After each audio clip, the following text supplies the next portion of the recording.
বলেন। আমার ছেলে শুন, আমার ছেলে 26 তারিখে মিছিলে গেছে ঢাকা। হ্যাঁ, ঢাকা গেছে। ঢাকা থেকে আসতে কিছু বাজার বিজার সদাই ভাতি করে নিয়েছে, নিয়ে নিয়েছে আমাদের নিয়ে এসে আয়না হাইরাতে মসজিদে গেছে। কয় মা আজকে আর আমু না, কালকে এমনি। তা আবার ওনার স্ত্রী জিজ্ঞাসে যে আজকে এমন না কালকে এমনি। তো কইছে যে তো আপনি তো আইসেন কালকে ঢাকা থেকে, একদিনে তো বেশ থাকেন, কালকে আইসেন। তো মসজিদে থেকে 2 মাসের টাকা দেয় নাকি। আমি টাকা নিয়ে আমি আসতেছি, আমার ঘরেও বাজার নাই।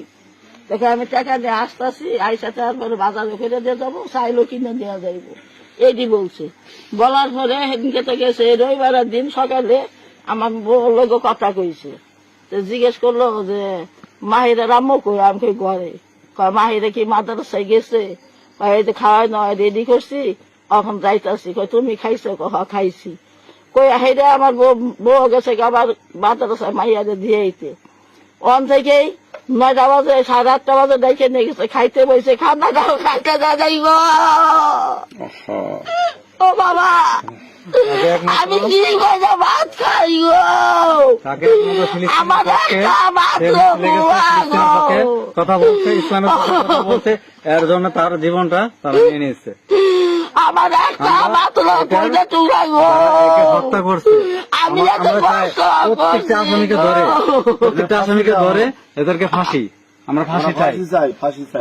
থানাতে আমরা যখন আমরা লাশ নিয়ে গেছি, থানাতে আমরা বিচার চাইছি, থানা থেকে আর উল্টা আমাদের থানা থেকে কোনো মামলা নেওয়া হবে না, কোনো মামলা নেওয়া হবে না। ও সে হুমকি দিচ্ছে থানার তো নেই, ও সে হুমকি দিচ্ছে, ও সে আমাদের অসভ্য মহিলা মারা দরকার ছিল। এই পোলা তো সারা বছর।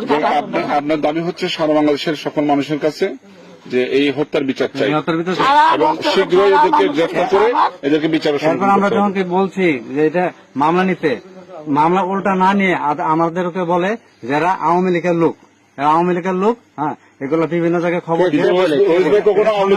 থানার আওয়ামী লীগের লোক থানা ঘেরা করছে, আমাদের থানা ঢুকতে দিচ্ছে না। আমাদের মামলা না নিয়ে আর উল্টা আমাদের আওয়ামী লীগ বানিয়ে দিচ্ছে। আওয়ামী লীগের লোক বলে দিয়া আমাদের পুরো মানে ওইখানে মামলা তো আরো আমাদের আরো হামকি। ঠিক আছে, আমরা এসেছি আমাদের প্রিয় রইস ভাইয়ের কবরের পাশে আমরা জিয়ারত শেষে ওনার মায়ের সাথে কথা বললাম। মায়ের আত্মনাদ থামছে না। এখন রাত বাজে 11টা, এখনো মায়ের কান্না থামছে না। এই এলাকাবাসী জেগে আছেন। এই হত্যার বিচার চাই, এই হত্যার